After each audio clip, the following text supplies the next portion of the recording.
Bonjour à toutes et à tous et bienvenue dans votre espace d'échange Jeunesse Active, de retour cette semaine avec une nouvelle thématique. Nous parlons de la danse aujourd'hui et la question qu'on se pose, est-ce que l'art fait vivre son homme? Pour avoir des réponses à cette question avec moi dans ce studio pour aborder le thème, 4 invités. Il s'agit de Dany Begré, d'origine ivoirienne, artiste, danseur. Bonjour Dany, bienvenue dans ce studio. Bonjour Demba. Ça va, quoi de neuf? Ça va. Ça danse? Oui, ça danse toujours. Très en forme. Oui, en top.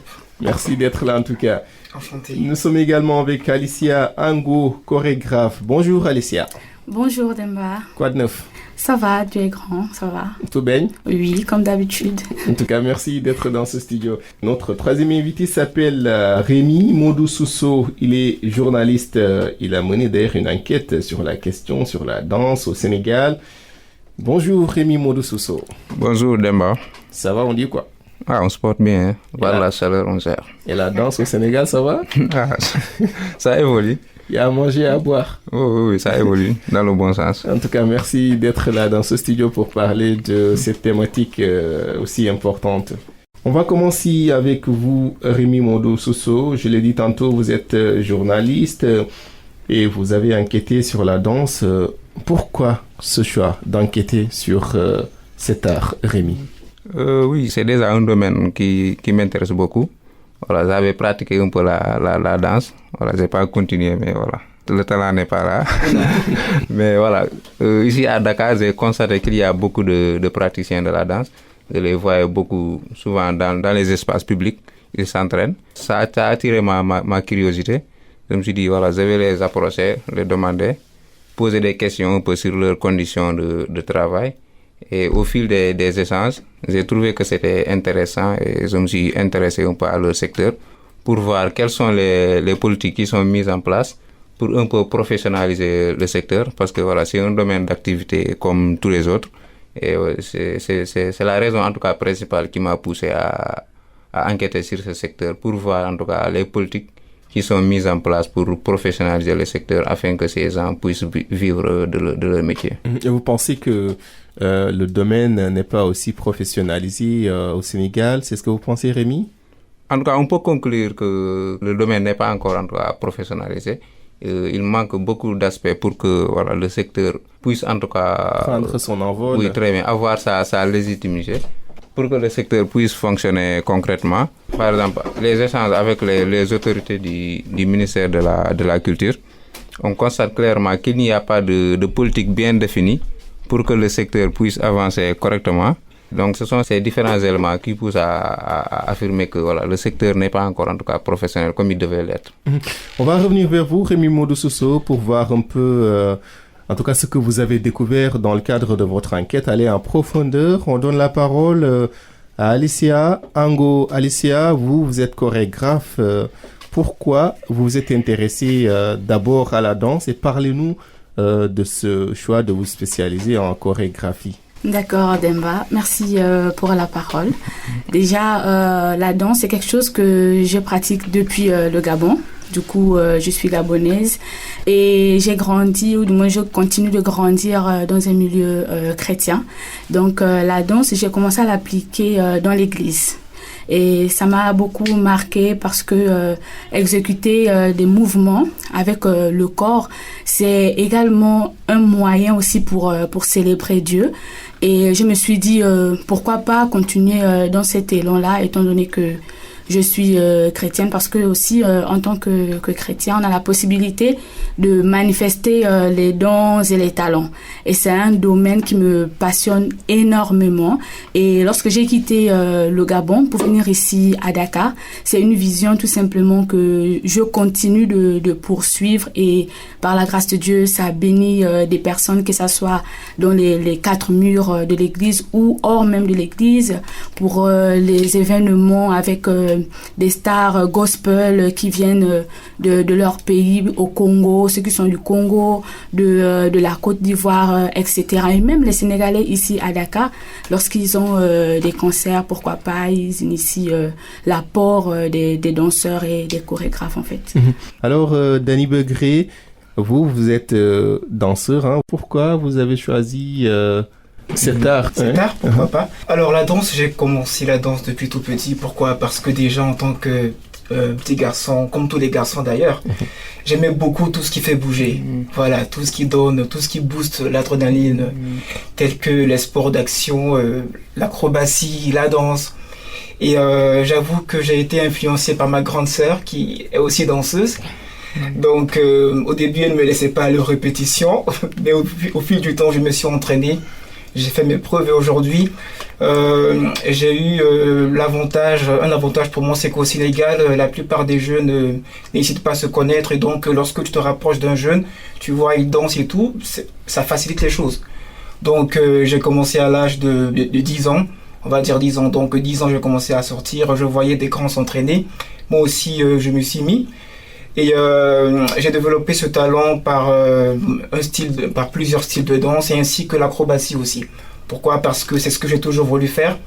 À côté de cela, c'est vrai, il y a le côté, il y a l'école, on ne va pas oublier l'école, mais à côté aussi, il y a la passion. Donc c'est cette passion-là aujourd'hui qui fait que j'hésite pas à lier les deux, que ce soit l'université, le boulot. Et à côté, la passion. Tu trouves toujours du temps pour vivre cette passion-là. Oui, il faut toujours. Et notre quatrième invité vient de nous rejoindre. Il s'agit de Edmond Darène, de nationalité camerounaise. Il est étudiant en informatique, passionné de danse. Edmond, bonjour, bienvenue. Bonjour Demba. Ça va? Tout bien? Ça va très bien et toi? Tout se passe bien? À Dakar? Pour le mieux, ça va. Et pourquoi Edmond a choisi la danse? Bon, on va dire, la danse déjà c'est une passion pour moi. Voilà, c'est une passion pour moi et c'est un art un peu comme la musique, la peinture, qui peut se développer d'une façon ou d'une autre chez certaines personnes. Et personnellement, pour moi, la danse me permet d'exprimer genre une certaine communication avec le public qui me regarde. C'est-à-dire quoi, à travers ma danse, je peux donner le sourire à quelqu'un. À travers ma danse, je peux encourager quelqu'un à, si c'est que il a aussi genre les intentions de danser, lui donner aussi le courage de pouvoir s'exprimer de manière naturelle.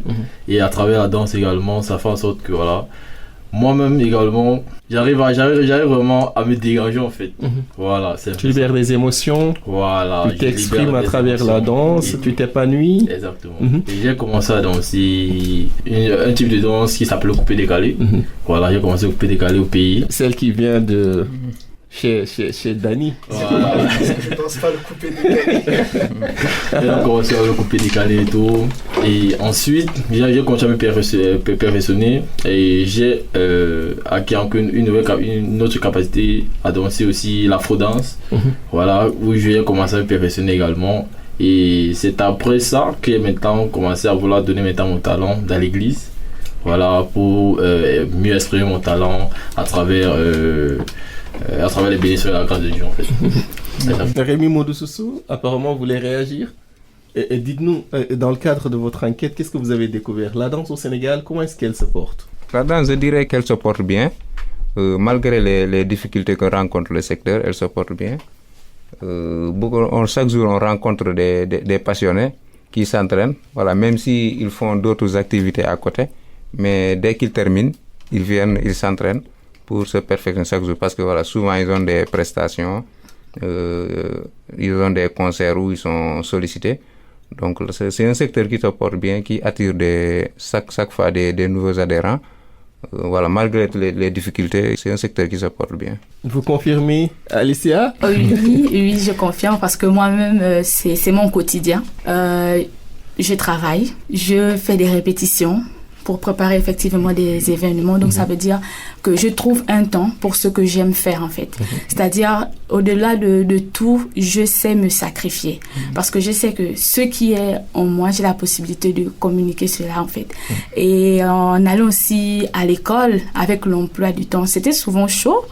Mais comme l'a dit mon frère ivoirien, malgré ça, tant que la passion est là, tu vas tout faire pour te rendre disponible. Et c'est l'engagement, s'il faut le dire en fait, en tant que chrétien, que j'ai eu à avoir avec Dieu pour dire que qu'importe mes occupations, je vais toujours trouver du temps pour lui, pour me préparer pour des événements où je suis sollicitée. Attention, je ne suis pas sollicitée partout. Hein? Je ne suis pas sollicitée partout. Mais là où Dieu veut que je sois sollicitée, franchement, je reste focus. Je travaille afin de produire un très beau résultat et pour Dieu et pour les personnes également qui ont confiance en moi et pour moi-même aussi. Dani, voilà. À votre tour, vous pensez que la danse, dans le contexte actuel, il y a une évolution dans le bon sens? Oui, il y a une évolution. Alors, si on part du principe que tu ne peux jamais te fatiguer dans ce que tu aimes, je dirais que voilà, c'est comme un boulot. Si on te réveille chaque matin, c'est quelque chose pour lequel tu es passionné, tu vas jamais te fatiguer. Donc tu vas trouver toujours le temps, voilà, d'y aller. Et honnêtement, je dirais que ça évolue. Parce que si on parle des grands groupes de danse aujourd'hui, on voit que de plus en plus, ils sont reconnus au niveau international. Il y a le groupe Power Crew. Je sais qu'ils vont me reconnaître, voilà. Donc, ils voyagent beaucoup. C'est pas comme avant, où avant la danse était juste limitée à un certain niveau d'influence. Mais là, aujourd'hui, on voit que de jour en jour, tu as ton talent et tu as des partenariats avec l'extérieur. Donc, tu as la possibilité vraiment d'exceller, que ce soit ici au Sénégal ou bien en Europe. Donc, oui, je suis pour le fait que voilà, la danse au Sénégal, ça évolue. Et c'est vraiment encourageant. C'est encourageant. Allez-y, Edmond, sur la même question. Est-ce que vous pensez la même chose que Dani? Vous avez une autre vision? Bon, oui, effectivement, parce que si c'est qu'on regarde bien, déjà des années 2000 jusqu'aux années précédentes, et actuellement même on voit qu'il y a une grande évolution sur le côté de la danse. C'est-à-dire quoi, on va voir même du côté de la musique également, la manière dont d'autres personnes dansaient avant, genre même dans les années précédentes, on va dire les années 1980, c'est plus la même danse que les gens ont maintenant en fait. Donc c'est-à-dire quoi, beaucoup de jeunes et beaucoup d'adultes également ont pris conscience de la révolution, et c'est ça qui a fait en sorte que voilà, beaucoup de personnes puissent encore mieux s'exprimer au niveau côté des danses et tout ça. Et selon vous, pour revenir à cette question-là, voilà le thème de cette émission, la danse, l'art fait-il vivre? Vous y croyez, Edmond? Quand on dit la danse fait vivre, pour moi oui, hein. Parce que moi, ça me fait beaucoup vivre. Voilà. Comment spirituellement, sur le plan matériel, dites-nous, expliquez-nous. On va plutôt dire du côté émotif en fait. Ok. Voilà, du côté émotif, parce que juste la manière de voir une personne danser, ça te donne, tu peux avoir des picotements au niveau des yeux qui font en sorte que voilà, cette énergie que cette personne dégage puisse aussi t'affecter, et toi-même tu as envie de faire un peu comme lui, parce que on va voir même dans notre passion, qu'on va dire la danse, même nous, quand d'autres personnes nous voient danser, ils se posent la question que mais attends, le genre de pas lui fait la magie ou bien voilà. Et c'est ça qui est aussi motivant avec nous en fait. Déjà, quand d'autres personnes nous voient danser comme ça, ils nous donnent des félicitations, et ils espèrent aussi pouvoir faire un peu comme nous plus tard en fait. Elle est cachée? Voilà. Un peu. Un peu. Ouais. Ça va venir. Allez-y, Alicia, vous voulez réagir? Oui. Par rapport au fait que la danse fait vivre, moi je peux voir ça dans tous les aspects. Par exemple, s'il faut reformuler ça en d'autres termes, la danse ici a la possibilité de nous donner une place dans la société, de permettre à ce que nous ayons une certaine notoriété. Par exemple, je vais prendre du côté de la Côte d'Ivoire. Il y a un groupe de danse que j'aime bien, ce sont les Bloom Dancers, et eux vraiment ils sont très énergétiques. Mais à part ça, il y a aussi d'autres groupes en Côte d'Ivoire qu'on peut retrouver, mais ces groupes-là ont une visibilité à travers les artistes. KS Bloom par exemple, s'il doit faire sortir un nouveau clip, il faut qu'il y ait des danseurs. Parce que c'est vrai, il va faire sortir des clips, il n'y a pas de danseurs, ok, ça peut toujours en jaillir. Mais ça peut faire un plus s'il y a des danseurs, parce que ici on a la culture ivoirienne qui est représentée à travers les pas de danse. De même pour moi, quand je danse, je peux faire les pas de la Côte d'Ivoire, je peux faire pour le Gabon. Et pourquoi pas le Gabon? Le Gabon, l'Ancham. Okay. Ça, franchement, c'est à mort. J'aime trop l'Ancham. Pourquoi? Parce que c'est une culture aussi que je viens révéler comme ça. Au niveau du Congo aussi, il y a le mopacho, il y a plein de danses, en fait, que moi, j'ai la possibilité de faire avec la grâce de Dieu. Et il y a aussi le fait que, à travers la danse, ce domaine-là, tu as la possibilité de te faire de l'argent. La danse peut faire vivre aussi dans cet aspect-là, les cachets. Les cachets. C'est-à-dire parce que on doit prendre en compte le temps que la personne prend pour créer une chorégraphie. Il y a des chansons qu'on peut créer comme chorégraphie en 1 heure. Mais il y a d'autres aussi, non, ça demande beaucoup de concentration et beaucoup d'idées. Mais une fois qu'on tient compte de ces différents aspects-là, pour récompenser les personnes qui ont eu à donner de l'énergie, il y a le cachet. Après, donc, au finish, ça fait vivre. Oui, ça fait vivre, ça fait vivre. Mais il y a d'autres qui ne vivent pas forcément de la danse, parce qu'ils ont d'autres domaines d'activité aussi. Mais la danse n'est pas extrait. Ils font vivre la danse là. Rémi Sousso, allez-y. C'est vrai, sur cet aspect, parce que Edmond l'a évoqué au début. Auparavant, par exemple, si on prend au Sénégal ici les chanteurs, ce qu'ils faisaient avant, si ils sortent une musique, et pour le clip, peut-être ils regroupaient des danseurs du quartier, des gens qui savent danser, et voilà, ils négociaient avec eux, et voilà, ils se représentaient dans le clip. Mais maintenant, les chanteurs cherchent à communiquer à travers les danseurs. Donc, maintenant, ils s'attirent les services des compagnies de danse qui vont écrire des chorégraphies, et ils vont prendre des danseurs professionnels qui vont en tout cas performer cette chorégraphie. Ensuite, voilà, pour accompagner le chanteur. Donc, et à travers ce mécanisme, donc les compagnies et les danseurs... Ça permet de plus vendre les danseurs. Oui, de vendre les danseurs, ils gagnent de l'argent de manière en tout cas beaucoup plus formelle, je dirais. C'est pas un peu des négociations à l'arrache. Il te dit combien tu veux que je te paye, vous négociez comme ça. Mais maintenant, c'est des structures professionnelles qui gèrent ça. Et donc, les danseurs ont l'occasion vraiment de gagner quelque chose et de ne pas être exploités par les chanteurs. Tout ça. Est-ce qu'aujourd'hui, ces structures professionnelles, ces compagnies dont vous parlez, est-ce qu'elles gagnent du terrain ici au Sénégal, dans notre contexte? Les compagnies, elles gagnent du terrain, mais voilà, elles rencontrent aussi, il faut pas l'oublier, ces compagnies rencontrent beaucoup de difficultés parce que, il faut le dire, ces compagnies ne sont pas accompagnées. Donc, c'est elles qui gèrent à peu près tout. Et voilà, j'avais rencontré des gens qui gèrent des managers de compagnie. Ils me disent parfois même le danseur peut faire peut occuper plusieurs postes dans la compagnie. Parce qu'il va être danseur et c'est pas occuper un autre poste. Donc, et ceci fait qu'il n'a pas le temps de se concentrer. La hiérarchisation, c'est ça. Très bien. Il n'a pas le temps de se concentrer pleinement sur son activité de danseur, ce qui un peu peut aussi impacter ses performances. On va revenir sur cet accompagnement dont vous parlez, Rémi Modou-Sousso, de la part des autorités, des politiques publiques mises en place pour surtout supporter, aider ces danseurs-là à s'épanouir dans leur domaine. On vous donne la parole, Dany Begré. Oui. L'art fait-il vivre? Vous en sortez pas mal? Oui, l'art ça fait sourire, ça fait vivre, ça fait plaisir. Je pense qu'ils l'ont si bien dit. Juste le fait de faire un mouvement que les autres n'arrivent pas à comprendre, c'est déjà un plus pour moi. Parce que quand je danse, je suis dans un autre monde. Voilà, surtout avec le style de danse qu'on appelle par exemple la capoeira, où c'est un style de danse où on mélange de l'acrobatie à de la ginga brésilienne. Donc souvent, rien que le fait de faire un seul mouvement, tout le monde est ébahi à côté de toi.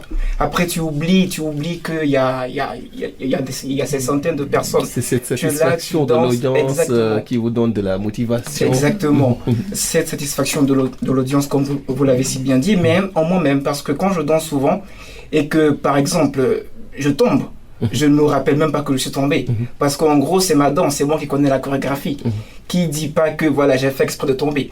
Donc en gros, c'est ça. En fait, la danse, on peut dire que c'est une multitude de facettes. Il y a plusieurs facettes à l'intérieur que tu peux exprimer. C'est-à-dire la danse, pour moi, quand je danse, je parle, je m'exprime. À côté, comme ils l'ont dit aussi, le côté ralis, on va le dire comme au Sénégal.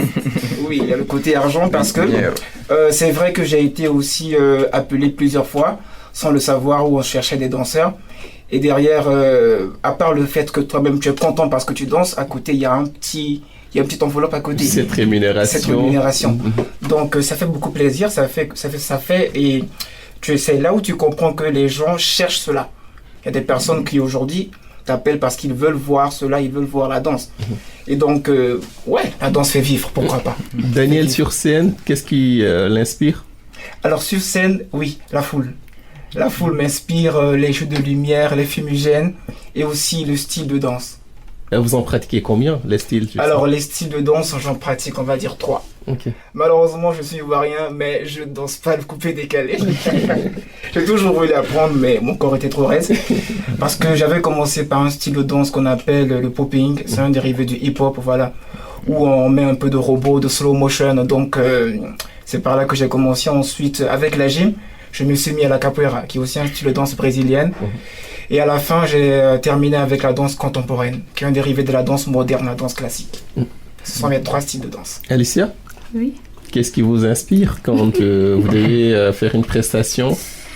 Ce qui m'inspire, c'est parce que déjà, personnellement, je m'encourage moi-même. Et je me dis, tu peux le faire. Tu es différente des autres.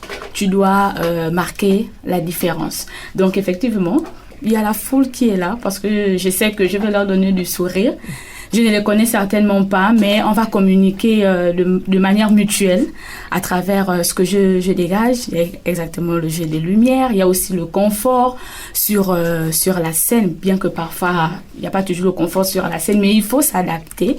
Et il y a aussi le fait que voilà, je le fais aussi pour Dieu, Dieu est content. Donc voilà un peu, c'est pour vendre aussi un peu mon image et je dis allez, on fonce et créer une certaine harmonie. Parce que danser aussi, c'est créer une certaine harmonie dans un environnement donné. Donc voilà un peu. Communiquer avec le public. Voilà. Quel style de danse, quel type de danse En vrai, moi je suis polyvalente. J'ai pas de style. Même du mbala sénégalais. Oui, c'est ça. Mais attention, moi je danse pas le twerk. Cette danse, non. L'afro-dance, oui. La danse contemporaine ou encore la danse liturgique qui emmène des mouvements souples et tout ça. Donc voilà un peu quoi. Elle est passionnée, tout souriante. Edmond, allez-y. Bon, on va dire, moi, ce qui m'inspire plus quand je suis au milieu du public, bien quand je suis sur scène, c'est plus cette joie qui fait en sorte que, voilà, dès que je suis sur scène, si c'est que le public ne me connaît pas encore, je vais me faire connaître pour le public. Donc, je vais partager réellement ce que j'ai à donner au public, pour qu'ils soient satisfaits de ce qu'ils vont voir, pour qu'ils soient satisfaits du temps qu'ils vont passer durant soit l'événement ou bien soit le moment en fait. Voilà, donc voilà. Et aussi le fait que il y a un grand nombre qui te regarde pour savoir réellement c'est quoi ta capacité, c'est quoi ce que tu veux donner au public, qu'est-ce que tu as réellement à te faire découvrir en fait. Voilà. Les attentes du public surtout. Exactement. Donc c'est ça qui fait en sorte que voilà, c'est ça qui donne encore beaucoup plus de motivation, beaucoup plus d'énergie à dépenser. Aujourd'hui, Edmond sur scène, non, j'ai pas trop à décevoir, donc il faut que le public soit satisfait, c'est ça? C'est ça. Et vous en pratiquez combien, les styles de danse? Les styles de danse, je suis plus ou moins polyvalent comme Alicia. Voilà, exactement. Mais il y a certains styles de danse que voilà, on va pas dire que c'est mon domaine, mais que j'ai appris des bases, des notions qui font en sorte que voilà, même si c'est qu'on me met un beat ou bien un morceau là devant moi, je saurais quoi offrir en fait. Exactement. Pas du malard sénégalais. Pour le malard sénégalais, on va dire le fameux sabar là. On va l'amener à l'école des danses, à l'école des sables. Mais bon, c'est une danse aussi plutôt très inspirante. C'est une danse très inspirante qui fait en sorte parce que et qui nécessite beaucoup d'énergie aussi. Surtout ça. Parce que vraiment quand je vois ces femmes là et ces hommes là s'exprimer genre au grand public comme ça, je me dis que ça c'est vraiment C'est incroyable en fait. Moi, je suis étonné. Voilà, donc c'est souvent comme ça. Et Rémi, parlez-nous des défis. Les défis auxquels le secteur est confronté.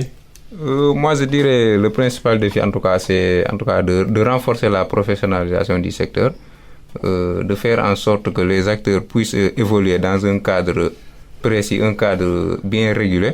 Parce que, par exemple, si on prend la question des écoles de danse, aujourd'hui au Sénégal, si demandent même les autorités, le ministère de la Culture, ils sont un peu incapables de te dire le nombre d'écoles de danse qui existent aujourd'hui au Sénégal. Le secteur n'est pas régulé. Mais le secteur n'est pas régulé. Même les compagnies de danse, ils sont incapables de te dire le nombre de compagnies de danse. Donc tout ça, ça complique un peu le financement. Parce que si tu veux financer un secteur, il faut connaître qui sont les acteurs qui évoluent dans ce secteur. Et en tout cas, ce sont les défis. Et l'autre défi aussi, c'est le dialogue. Les acteurs aussi, il faut qu'ils dialoguent avec les autorités pour pouvoir mettre en place des structures. Parce que même pour s'entraîner, j'ai rencontré des danseurs, même pour avoir des scènes où ils peuvent s'entraîner, c'est tout un problème. Ils sont obligés un peu de s'entraîner à l'air libre. Et on sait aussi que la danse, c'est une activité qui met en œuvre le corps. Il y a le plagiat, par exemple, quand tu t'exposes comme ça à danser, alors que tu développes une technique, une autre personne peut voir et plagier cela alors que tu n'as pas encore, tu n'es pas prêt en tout cas pour la révéler au grand public. Oui, c'est vrai, parce que la danse, c'est une création artistique, donc c'est aussi une œuvre personnelle. Donc on a besoin d'un cadre, en tout cas sécurisé pour pouvoir s'exprimer, pour pouvoir protéger notre œuvre et l'exposer au grand public le jour venu. Parce que si on s'entraîne comme ça à l'air libre, les gens vont découvrir tes chorégraphies. Il n'y aura pas cet effet de surprise. Très bien. L'effet de surprise n'aura pas. Et comme je le dis, la danse aussi, il faut vraiment s'entraîner dans un cadre sécurisé. Parce que aussi, comme lui l'a dit, il fait de l'acapora avec les acrobaties, tout ça. Si tu n'as pas le cadre avec les tapis sécurisés, tout ça, tu peux, en tout cas, tu peux mettre en danger ton physique. Et donc, tous ces aspects-là, c'est un peu les défauts, les défis, en tout cas, à relever pour le secteur de la danse au Sénégal. Mais on voit vraiment des avancées dans le bon sens et c'est encourageant. Alicia? Oui. Les défis? Il y en a d'autres, selon vous? Non. Non. Vous ne rencontrez aucune difficulté quand vous pratiquez la danse au Sénégal? Pas de difficulté majeure? Non, pas de difficulté majeure parce que il y a un cadre où je peux travailler avec des frères. Voilà, et au passage je les salue, ce sont les Lions, c'est un groupe de danse aussi, les Lions. Donc il y a un cadre propice pour nous pour pouvoir répéter. Donc pour ça, y a pas, de toutes les manières, même répéter à l'air libre, ça ne nous dérange pas. Au contraire, ça attire des personnes, ça attire la curiosité de certaines personnes et donc du coup on s'adapte juste par rapport à ça. Mais ce serait quand même bien, pourquoi pas, d'offrir un cadre adéquat pour les danseurs tel qu'il a énoncé les dangers, certains dangers au niveau des mouvements, pourquoi pas. Parce qu'il y a des sols qui sont soit carrelés et tout, ça peut être dangereux pour le physique par rapport à certains mouvements. Apparemment Daniel il tient beaucoup. Donc ouais, donc voilà un peu les défis, mais pas à 100% aussi. Dany Begré? Oui, alors ta préoccupation majeure. Je rejoins effectivement ce que Rémi a dit. Parce que oui, effectivement, si je dois voir le côté global, on va dire qu'à la source, ça peut être un problème. Pourquoi? Parce que c'est ce qui pousse beaucoup de personnes aujourd'hui à renoncer à la danse. C'est-à-dire aujourd'hui, ils veulent danser, oui, mais ils n'ont pas la possibilité d'aller vers ces structures qui sont bien renseignées. Ils n'ont pas la possibilité d'avoir des encadrants, des structures de danse bien définies où ils peuvent évoluer. Et après, qu'est-ce qu'ils vont dire? Je dansais auparavant, mais j'ai arrêté. Donc oui, ça c'est la cause principale pour laquelle beaucoup de personnes ont arrêté la danse. Et je dirais que c'est dommage parce que on est dans un pays là où la jeunesse est très active. Et donc la plupart des personnes, des jeunes, voudraient voir ces mouvements d'acrobatie, voudraient le faire, voudraient l'apprendre, mais il n'y a pas assez de structures. C'est vrai, il y en a. Il y a certaines salles de gym, oui. Mais comme il a dit, si on demande aujourd'hui au ministère de l'Art combien de salles il y en a, je doute qu'ils puissent nous faire part du nombre de salles qu'il y a. Et aussi, ce n'est pas des salles qui sont gratuites aussi. C'est des salles qui sont payantes. Donc du coup, Si c'est quelqu'un qui n'a pas cette marge, voilà, de manœuvre, si c'est quelqu'un qui n'a pas ses moyens financiers, il va stopper cela. Donc en gros, il va pas développer son rêve, sa passion, ses il talents. est limité. Exactement, il est limité. Alors que si on avait beaucoup plus de salles, beaucoup plus d'endroits sûrs et sécurisés, je pense que beaucoup de personnes laisseraient le foot, voilà, pour se focaliser sur la danse qui est aussi un sport. Voilà, il y a beaucoup de sports, mais la plupart d'aujourd'hui, voilà, les gens aujourd'hui, quand tu vas à la plage, par exemple, c'est que du foot. Voilà, et donc il y a beaucoup d'autres moyens beaucoup de passions que les gens ont, voilà, ont fait taire. Pourquoi? Parce qu'il n'y avait pas ce réseau-là qui les attirait. Et c'est dommage. Edmond, selon vous, qu'est-ce qu'il faut améliorer? Personnellement, les difficultés qu'on peut découvrir, qu'on peut avoir ici au Sénégal, c'est juste ce cadre-là. Ce cadre genre bien organisé qui pourra faire en sorte que beaucoup de jeunes pourront s'épanouir et vraiment dévoiler tous les talents en fait. Voilà, c'est-à-dire quoi? Parce qu'il y a beaucoup de jeunes aujourd'hui qui ont le désir ardent de pouvoir danser, mais ne le font pas de crainte, de peur ou bien d'angoisse et tout ça. En se disant que voilà, si c'est que l'autre sur la mémoire danser, il va peut-être se moquer de moi et tout ça. Voilà. Alors que s'il y avait vraiment ce cadre-là qui pouvait bien prendre soin de toutes ces personnes-là, qui pouvaient quand on parle de cadre, on parle d'apprentissage. Cet apprentissage-là qui pourra faire en sorte que oui, quand tu pars peut-être à cette salle de danse, tu connais que même ce que tu ne connais pas encore danser, là on va t'apprendre pas à pas. On va t'apprendre pas à pas comment faire certains pas et tout ça. Et c'est ça qui sera aussi beaucoup encourageant. Quand Edmond danse aujourd'hui, qu'est-ce qu'il exprime réellement? Son identité culturelle? Quel est le message que vous transmettez à votre public? Bon, le message le plus important que moi j'arrive à transmettre à mon public, c'est de la joie. Voilà, c'est de la joie parce que quand je danse, c'est vrai que c'est pas tout le monde qui va forcément venir te faire des retours que ouais, c'est ça, tu as bien dansé et tout ça, mais juste les 2-3 personnes qui arrivent à se rapprocher de toi pour te dire que voilà, en fait, j'ai aimé ta prestation, que j'ai aimé la façon dont tu as dansé, que j'ai aimé la manière à laquelle tu bougeais ton corps et tout. C'est ça qui pourra faire en sorte que voilà, tu vas t'améliorer davantage en fait. Et avant de faire la prestation, est-ce qu'il vous arrive de stresser? Ah oui. Ah oui, ce moment arrive, on va dire la plupart du temps, pas parce que tu as peur, mais on va dire le stress du public. Voilà. L'envie de bien faire. Voilà, l'envie de bien faire. Mais comment faire cette gestion du stress, Edmond? Bon, moi j'ai 2 techniques. Il y a soit la prière et soit prendre quelques gorgées d'eau. Voilà, soit boire un peu d'eau pour pouvoir relâcher la pression ou faire le vide dans ton esprit avant de monter sur scène. Rémi Sousso, danser, exprimer son identité culturelle, vous êtes d'accord? Une sorte d'expression de l'identité culturelle? C'est une expression, parce que la danse déjà en elle-même c'est une expression. Et quand on vient d'un milieu culturel particulier, on veut forcément, parce qu'on a grandi dans un milieu, on nous a... Tu vois une personne danser et tu dis elle vient de tel pays, parce que souvent, de telle région. Voilà, dans nos différentes cultures, on a nos danses traditionnelles et ceux qui pratiquent en tout cas souvent la danse traditionnelle, c'est eux qui mettent un peu plus en avant cet aspect. C'est une expression culturelle. En tout cas, si quelqu'un qui a un œil aiguisé dans la danse, il voit un mouvement, il sait directement à quoi ça renvoie. Donc c'est une expression culturelle. Alicia, vous êtes d'accord? Oui, je suis vraiment d'accord avec ce qu'il dit. C'est pour mettre en exergue voilà, son identité. Moi, ce qui m'encourage lorsque je dois être sur scène, effectivement, je dois prendre un peu d'eau parce que j'avoue que je stresse. Je stresse quand tu regardes le public, tu dis waouh, comment est-ce que je vais faire? Après, comme l'a dit Darren, j'associe la prière, mais il y a également la confiance en soi. Parce que lorsque je suis sur scène, c'est pour montrer aux personnes qui me regardent que je suis courageuse. Parce que être sur scène, c'est pas donné à tout le monde déjà. Je maîtrise ce que je fais.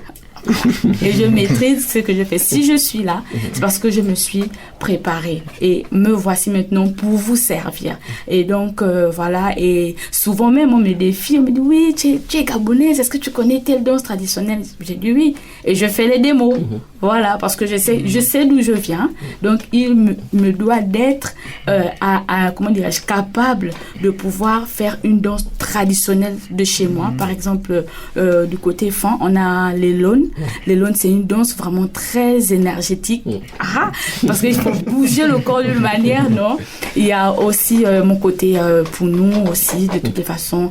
Anyway, comme je l'ai dit, je suis polyvalente, mais ma source ici, c'est la joie, la confiance en soi. Et qu'est-ce que vous transmettez quand vous dansez? Le message? D'accord. Ce que je transmets ici comme message, c'est pour dire aux gens, on peut être jeune et être aussi passionné de ce qu'on aime pour la gloire de Dieu. Parce qu'il y a des personnes qui n'ont pas la possibilité d'exprimer ce qui se trouve au-dedans d'eux à certaines personnes. Mais une fois que tu te dis que tu es chrétien, donc tu dois mettre en exergue cette valeur-là. Et ça emmène les gens à respecter ta position. Oui, tu es chrétienne et tu as la possibilité d'être en joie. Parce que être en joie dans le monde, c'est vrai, c'est pour s'amuser d'une certaine manière comme d'une autre. Mais en étant chrétien, je montre aux gens que je suis chrétienne, je sais danser, je sais, et me voici. Vous aussi, vous pouvez faire la même chose que moi, c'est possible en fait. Donc voilà un peu. Dani? Je vais commencer par le côté identité culturelle, parce qu'apparemment tout le monde danse selon sa culture. Bon, cela peut-être je suis une exception. L'exception. Oui, parce que en me voyant danser, on reconnaîtra difficilement un Ivoirien. Parce que oui, bon... j'ai grandi au Sénégal et bon, j'avais l'occasion d'apprendre la culture ivoirienne en termes de danse, mais j'ai préféré suivre d'autres styles de danse. Donc je dirais que en gros la danse ne révèle pas forcément l'identité culturelle, parce que oui, si tu danses pas la danse de chez toi, bon, ça révèle pas que tu es ivoirien. Et par rapport à ce que j'exprime, c'est comme Alicia a dit. J'exprime en personne ma volonté, ma passion et ma joie. C'est-à-dire cette différence que j'ai par rapport à la foule. Parce que quand tu vois 1000 personnes qui viennent regarder juste un seul groupe de danse, c'est quelque chose, c'est pas rien. Donc tu montres que tu as cette capacité-là, voilà, de faire des exploits. Et du côté stress, oui, il y a le stress. Il y a beaucoup de stress. Parce que tu as la peur de tomber, la peur de glisser, la peur que ta chaussure s'enlève. De décevoir. De décevoir, exactement. Mais j'ai deux motivations, j'ai deux moyens de contourner cela. Premièrement, il y a la prière, ce qui est très important. Il faut tout remettre à Dieu avant de poser le premier pas. Et deuxièmement, il y a la confiance en soi. Parce que dans le style de danse que je pratique, c'est un style où il y a beaucoup de mouvements. Et donc, le public ne peut pas s'attendre à tel mouvement. Donc c'est toi seul qui connais ta chorégraphie. Si aujourd'hui il t'arrive de faire un faux pas, que tu montres que tu as fait un faux pas, c'est KO. Mais si tu fais un faux pas, que tu t'adaptes à la musique, que tu continues à danser, que tu as confiance en soi. On dit souvent en gymnastique que l'on ne tombe pas. C'est valable aussi en danse. C'est ça. Voilà. Même si vous avez trébuché ou exactement, tu as la capacité de, si tu as confiance en toi, bien sûr, enchaîner avec un autre mouvement de danse. D'improviser. Et toi seul connais la chorégraphie, et à la fin tu te rends compte que ce que tu as montré était beaucoup plus formidable que ce que tu as répété. Donc en gros, ce sont ces deux moyens que moi j'ai pour contourner ce côté de stress. Rémi, parlons à présent de cette hygiène de vie, l'hygiène de vie d'un danseur, parce que il faut une certaine souplesse aussi. Hein? Ah oui, c'est qu'on mange aussi. Contrôler l'alimentation, voilà, la fréquence des entraînements, tout cela aussi c'est important, n'est-ce pas? Oui, c'est vrai, comme je l'ai dit, c'est la danse, en tout cas, elle réclame beaucoup le côté physique.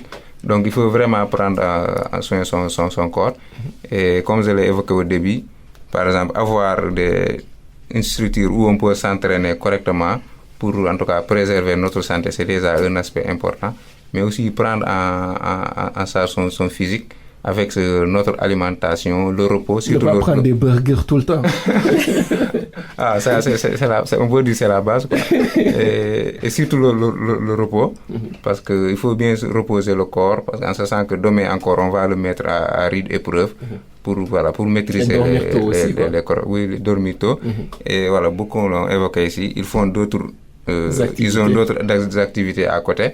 Et donc, c'est à nous de prendre nos responsabilités vraiment. Quand on sait nous sommes danseurs, on doit faire des performances. On revient du travail, on s'entraîne, on se repose comme il se faut pour que, en tout cas, le jour de la prestation, notre corps puisse être vraiment à 100%. À 100% pour pouvoir donner satisfaction au public. Edmond Darren, l'hygiène de vie. Je pourrais mettre le sport à l'intérieur, mais la danse c'est un sport. Voilà. Mais quand même, c'est quand même essentiel de faire un peu de sport pour pouvoir toujours garder la pêche que tu as, pour pouvoir garder l'énergie que tu pourras toujours communiquer à ton public et tout. Et également l'alimentation. On va dire beaucoup de personnes différentes d'alimentation qui ne les dérangent pas forcément dans le domaine de la danse, mais une alimentation plutôt saine, équilibrée peut te permettre aussi de pouvoir mieux canaliser ton énergie sur certains points en fait. Dani, Becré. Oui, alors... Hygiène de vie, gestion du temps. Alors, concernant l'hygiène de vie, je commencerai par dire que tout est question de discipline, au fait. Voilà. La discipline, c'est quoi? C'est-à-dire, tu sais que si tu as une prestation, il y a un certain rythme que tu dois adopter. Tu peux pas te permettre, voilà, de dormir à des heures tardives, manger à des heures tardives. C'est tout un schéma de paramètres à respecter, au fait. Et donc, oui, comme il a dit, la nourriture ne dérange pas forcément, mais c'est important de pratiquer le sport parce qu'il faut toujours garder ton corps en ébullition. Comme ça, tu es sûr que si on te dit, ah tiens, à 15h, improvisation, il y a battle, tu es sûr que tu pars. Parce qu'on ne peut pas faire du salto avec le ventre. Exactement, on ne peut pas faire un salto arrière avec le ventre lourd.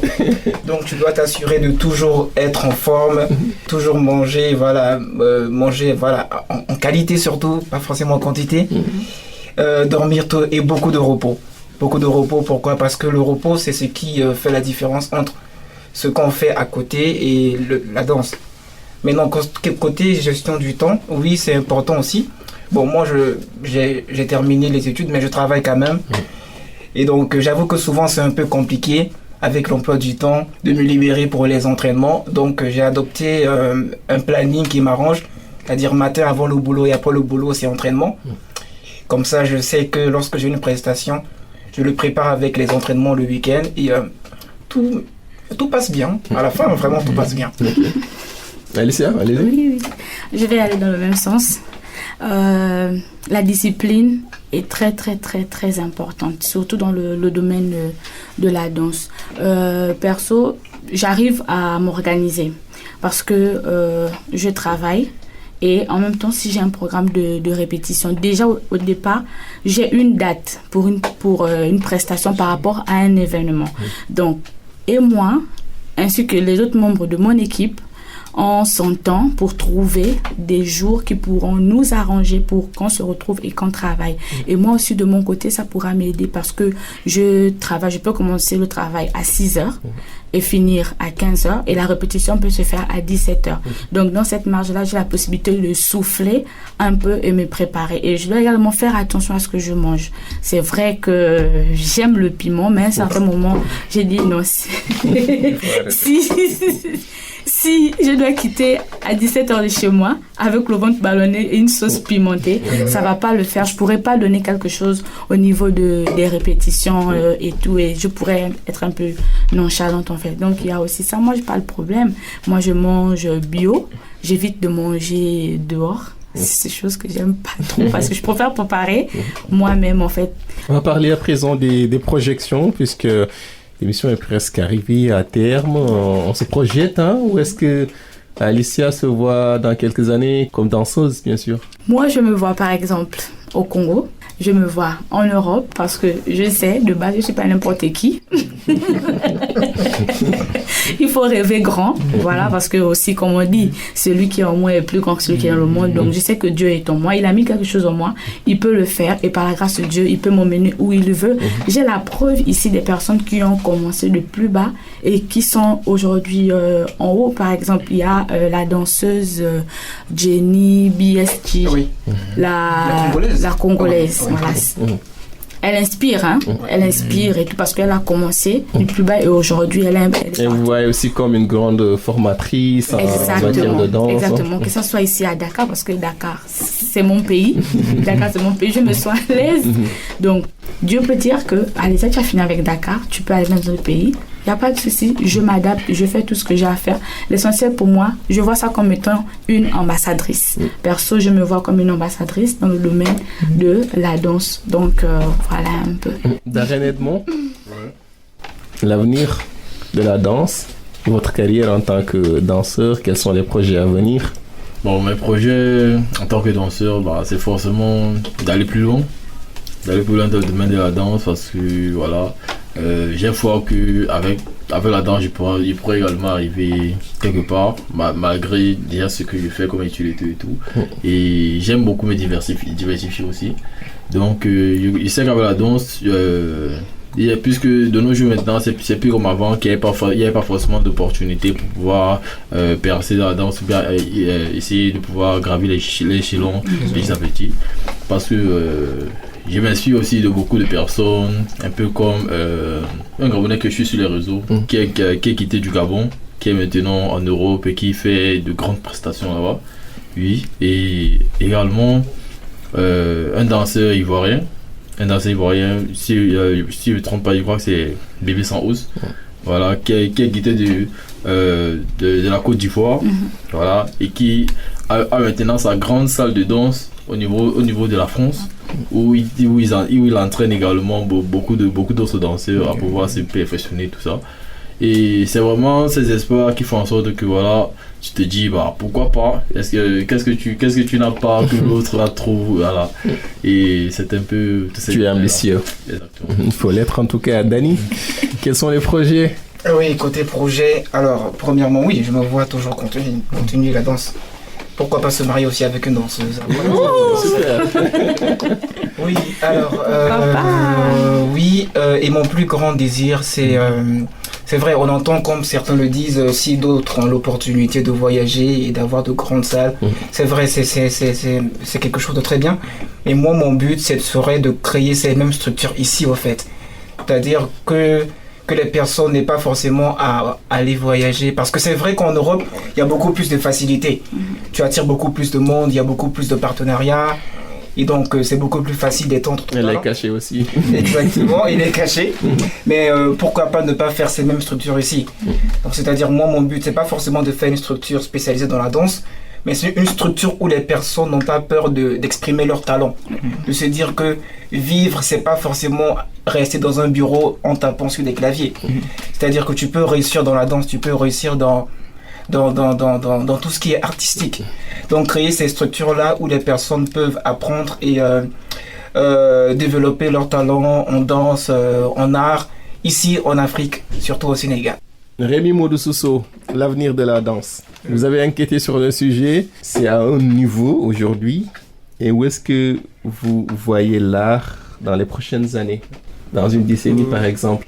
Je le vois en tout cas dépasser son stade où il est aujourd'hui. Et je dirais que l'avenir de la danse, en tout cas, se trouve dans la formation. Parce qu'aujourd'hui, beaucoup de danseurs au Sénégal sont des autodidactes. Ils se sont formés tout seuls. Et je crois qu'il faut en tout cas renforcer les structures de formation où les gens pourront se former à la danse et comprendre un peu l'écriture de la danse. Et c'est ça qui va un peu renforcer la créativité. Et plus il y a de créativité, plus les œuvres artistiques seront meilleures. Et la danse, en tout cas, va rayonner.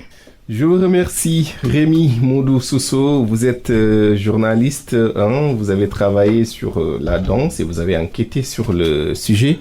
Ça a été un plaisir de vous recevoir dans ce studio. Ça a été aussi un plaisir pour moi. Merci beaucoup. Merci à vous. Alessia Ango, vous êtes chorégraphe d'origine gabonaise, sénégalaise aussi. Oui, c'est puis un gros plaisir. En tout cas, merci d'avoir accepté notre invitation. D'accord, je vous en prie. Merci à vous, Daniel Begré ou Dani Begré, d'origine ivoirienne, artiste, danseur. Ça a été un plaisir de vous recevoir dans Jeunesse Active. Le plaisir a été partagé. On ne vous oublie pas, Edmond Darren, de nationalité camerounaise, étudiant en informatique, passionné de danse. Ça a été un grand plaisir de vous recevoir dans ce studio. C'est un plaisir également de pouvoir s'exprimer également ici à la radio de West Africa. Et merci encore. Jeunesse Active sur la West Africa Democracy Radio, c'est votre émission qui aborde toutes les thématiques qui intéressent les jeunes. Aujourd'hui, on parlait de la danse pour voir si l'art nourrit véritablement ses passionnés. Chers auditeurs et auditrices de la West Africa Democracy Radio, merci de nous avoir suivis. Merci également à vous qui nous suivez via nos radios partenaires un peu partout en Afrique de l'Ouest. Je suis Demba Amarhan. Rendez-vous la semaine prochaine pour un autre numéro de Jeunesse Active. Activez-vous autour de l'essentiel. Bye bye, à la prochaine.